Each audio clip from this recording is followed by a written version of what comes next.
الاتفاق يعني توجه يوم الجمعة الماضي صوب مدينة العيون، ثم بعد ذلك أجرى حصة تدريبية خفيفة رفقة الإطار الوطني فخر الدين ميري مدرب الفريق والطاقم التقني. وبعد ذلك حوالي 25 كيلومتر من مدينة العيون صوب الملعب البلدي للمرسى تم إجراء هذه المقابلة. غنرجعوا للأطوار ديال هذه المباراة. أول تصريح معنا مستمعينا الكرام لميري فخر الدين مدرب فريق الاتفاق الرياضي المراكشي، يتحدث لنا عن المباراة تقنيا وكذلك عن الظروف التي مرت فيها هذه المقابلة. نتابع. أول مقابلة في البطولة ديال نادي الاتفاق المراكشي اللي جات خارج الميدان وجات في مدينة عزيزة اللي هي مدينة العيون. مقابلة تقنيا بالنسبة لي أنا دخلناها شوية معطلين، هذيك الدخلة ديالنا شوية معطلين الوليدات يلاه، لأن باقي اونغارد لوساتور ديال ليكيب ديال الدوزيام ديفيزيون هو باقي كندخلوا فيهم. دابا كندخلوا سات بويت جوار باش ياخذوا هذاك الطعم، باش يطعموا بالمستوى ديال الشطر الجنوب هوات اللي هذا الططال ديالنا دخلنا شويه معطلين. من بعد ملي ميتريزينا لو ماتش لونغاجمون ديال ليكيب ادفيرس تبارك الله طلع نبي حتى هما عندهم دي زيليمون مزيانين، مي لو طوم اللي حنا ميتريزينا لا بال حطيناها ولينا كنعرفوش لا ناتور الطبيعه ديالنا الفريق الاتفاق. خلقنا الفرصه الثانيه الثالثه شويه ديال الخبره الحمد لله. في اواخر الشوط الاول قدرنا نسجلوا الكره اللي هي تردات وعاود رجعات، عاود خدينا اون دوزيام فوا وماركينا. دوزيام ميطون دخلنا طلعنا فوق من ليكيب ادفيرس خنقناهم. هذيك الخنقه اللي درنا لهم تابنا جوج فرص، والثالثه اللي هي كانت داخله لان ضربه جزاء جات السيد خرج الكره بيديه يعني لعبه دزنا من لي كوتي جات باسون روتري جا واحد دخلها للشبكه واحد خرجها سو كيفي. ولكن لو طوم اللي ولينا لاعبين حنا ب 11 وما ب 10 ملي خرج ولينا بحال عندنا ام بي بي بحال نحافظوا عليه.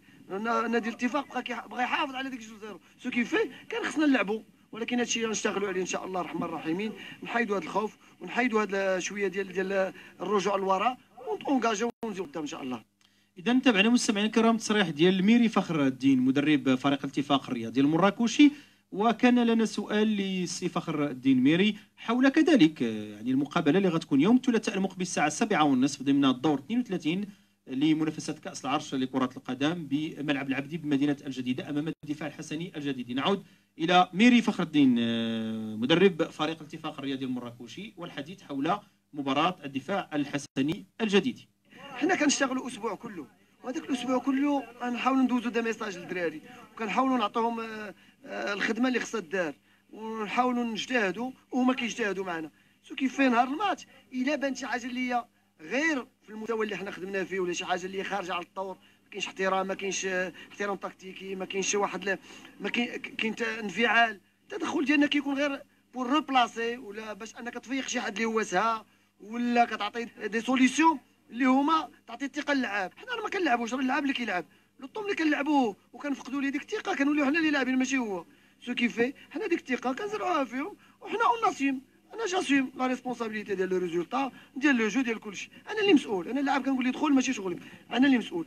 والجواب ديالنا على المقابله ديال الدفاع الحسني الجديدي لان الكلام فيها غادي يكون بحال حنا كنتقارنوا. حنا لا مقارنه مع وجود الفريق، هما عندهم قيمتهم كفريق اللي هو منظم في البطوله برو. هذا حنا في كاترين ديفيزيون هو حنا غنمشيو عندنا بتيت كارت فيزيت ديالنا غادي نقدوها بالمستوى ديالنا كما قلت ديك الخطره. الا نزلت جديده المستوى ديالنا حنايا نقدروا نقارعوا معاها باش حنا نطلعوا عند جديده. هذا شيء صعيب علينا في المستوى ديالنا.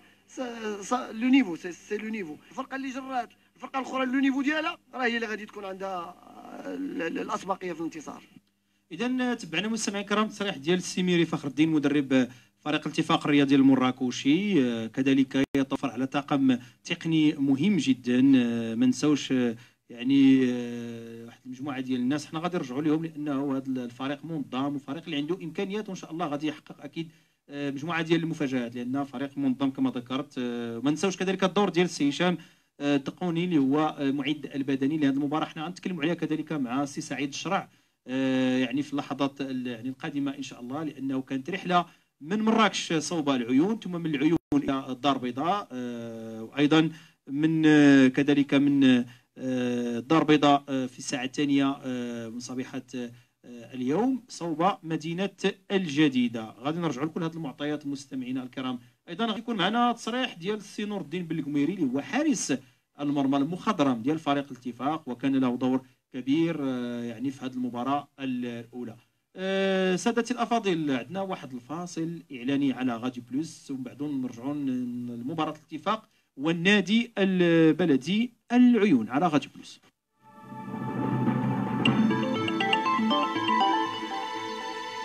راديو بلوس.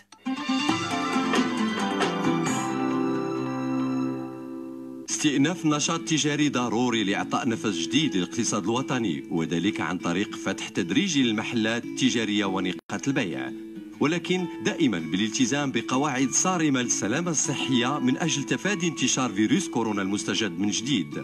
كل محل وكل نقطة بيع ملزمة باش توضع ملصقات تحسيسية حول قواعد ولوج المحل، وتكون المستخدمين ديالها على تدابير الوقاية اللازمة. أولى هاد التدابير تتخص النظافة والتعقيم. تطهير المحل تيكون بصفة منتظمة عدة مرات في اليوم، وتيهم مقابض الأبواب، الطاولات، أجهزة الأداء، عربات، سلة تسوق، النقود إلى آخره. توفير المحاليل المطهرة والكمامات للمستخدمين إلزامي، مع اعتماد تدابير للحد من التواصل المباشر بيناتهم ما أمكن. الولوج المحل تيتم بطريقة منظمة ومتحكم فيها، من حيث عدد الزبناء المسموح لهم بالتواجد في الداخل، ومن حيث تخصيص مداخل ومخارج منفصلة خارج المحل كما في الداخل. احترام مسافات الأمان ضروري، وذلك بالاستعانة بعلامات في الأرض أو ملصقات لنفس الغرض. المحلات اللي عندها مساحة صغيرة لازم عليها وضع حواجز في المدخل لمنع الاتصال المباشر مع الزبناء. نفس التدابير تسري على المراكز التجارية، مع إضافة مراعاة لخصوصيات نشاطها التجاري، مثل تخفيض عدد الأماكن المخصصة للسيارات، وضرورة مراقبة درجة حرارة الزبناء عن بعد قبل الدخول. أجهزة التطهير والتعقيم لازم تكون متوفرة عند المداخل والمخارج، وفي عدة نقاط داخل المركز. داخل أروقة المركز التجاري يجب تنظيم تنقل الزبناء باحترام مسافة الأمان لا تقل عن متر واحد. مرة في الأسبوع المركز التجاري ملزم بإجراء تعقيم شامل لكل المرافق بما في ذلك المحلات والفضاءات المشتركة. بالنسبة للقيساريات وبالإضافة لما سبق، يجب على التجار الاتفاق على أفضل الإجراءات لتفادي الازدحام وخطر انتقال العدوى. هذه التدابير تتكيف باستمرار مع تطور الوباء، هي كفيلة بضمان استئناف تدريجي ومسؤول للحركة التجارية ببلادنا، شريطة التزام الجميع باحترامها وتطبيقها.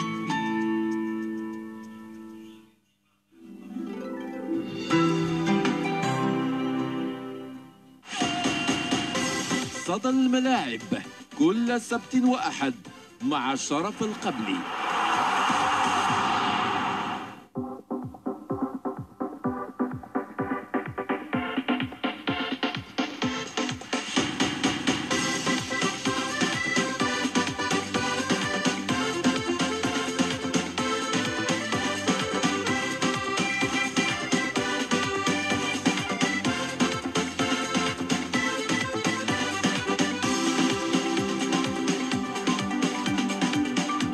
والرياضة دائما متواصلة، والمتعة الرياضية متواصلة معكم مستمعينا الكرام في هذه الحصة اليوم من برنامج صدى الملاعب على غادي بلوس. غنوجهوا واحد التحية خاصة كاع الناس اللي كتبعونا صفحتنا على الفيسبوك، ونرجعوا للقاء ديال الاتفاق المراكشي. الحاج سي عبد الرزاق بن المعاشي أيقونة المناديب ومخضرمين المناديب ديال كرة القدم، تحياتي لك سي عبد الرزاق بن المعاشي من أيتورير. السي الهراوي مصطفى من مدينة بن قرير، كذلك من القدماء ديال مراقبين كرة القدم، وأيضا رئيس نادي ديال كرة العين اللي كاين على مستوى الجنوب بمنطقة بن قرير. تحياتي أخي الكريم. السي عمر منصور، شكرا لك على المتابعة وتحياتنا لك أخي. كنعتذر لك لأن اليوم ما عندناش يعني الموضوع ديال المباراة ديال الكوكب، غادي نخليوها إن شاء الله الأسبوع المقبل. الزميل والصديق والإعلامي ديالنا السي عبد الكريم علوي، مدير موقع مراكش بوست، تحياتي أخي الكريم على المتابعة. السي شهرمان شكرا لك وتحياتنا لك. السي شهرمان. مولاي عبد الحفيظ. السي محمد عدنان الكاتب العام ديال فريق الاتفاق المراكشي ويعني في الكاتب الاداري، شكرا لك وتحياتنا كذلك للسي العباسي الكاتب العام ديال الفريق. الاخت ليلى الرقيق نائبه الكاتب العام وعضو المكتب مدير الجامعه الملكيه المغربيه الجيدو، شكرا لك على المتابعه. سي ميمتو شكرا لك. سي مصطفى مفاقه شكرا لك، ودائما غادي بلوس حاضره معكم، وان شاء الله نهضروا شويه على رجاء طمسلوح الاسبوع المقبل. السي حكيم تيميطار شكرا لك اخي الكريم وتحياتنا لك ومن طاقم برنامج صدى الملاعب على غاديو بلوس. بسرعه مستمعينا الكرام غنواصلوا حديثنا على اللقاء ديال الاتفاق المراكشي والنادي البلدي العيون. تبعنا تصريحات ديال سي فخر الدين الميري مدرب الفريق ديال الاتفاق. نمشيو الان الى نور الدين بالقميري حارس المرمى والحارس المخضرم ذو التجربه الكبيره. كان لنا سؤال حول المقابله مع النادي البلدي العيون، خصوصا انها اولى المباريات. نتابع تصريح نور الدين بالقميري حارس فريق الاتفاق الرياضي المراكشي. بالنسبه للبدايه ديال البطوله كنعرفوا ان اول ماتش من بعد الصعود تيكون صعيب وقوي نفسيا على اللعابه اكثر ما هو قوي بدنيا او تكتيكيا. الحمد لله الرحمن الرحيم هو المباراه خدينا بحرص كبير والحمد لله كنا ناويين على نتيجه ايجابيه. حتى داك الشيء بالنسبه لمركينا في الميطه الاولى جات سهلت عندنا الشوط الثاني، جات ضرب جزاء وطرد اللاعب ديال الخصم اللي جات تسهل المقابله من واحد الناحيه، مع العلم انه الفريق الخصم انه كان فريق قوي تيلعب كره حديثه، دار مباراه جيده ما تاحوا ليه فرص ما سمحت، حنا تاحوا لنا فرص تسجلنا الحمد لله. نتمنوا ان نسيروا في هذا المنوال. بالنسبه للياقه البدنيه كي كتعرف انه راه كاين واحد الاطار بريباراتور فيزيك اللي جا السي هشام، السي الرئيس هو الح انه يجي بريباراتور فيزيك واللي عارف حقاش كاين سفريات كبار، والحمد لله انه بان العمل ديالو. هذه هي البدايه، باقي غيقول الكلمه ان شاء الله الرحمن الرحيم. والحمد لله هذا الانتصار نهديو لمدينه مراكش وخصوصا منطقه المحامي. اذا هنيئا لفريق الاتفاق المراكشي على 3 نقاط اللي جابها يعني من مدينه العيون، بالضبط ملعب المنادي المرسى. وايضا هنيئا كذلك لاولمبيك مراكش، يعني جوج الفروق في الهوات في المجموعه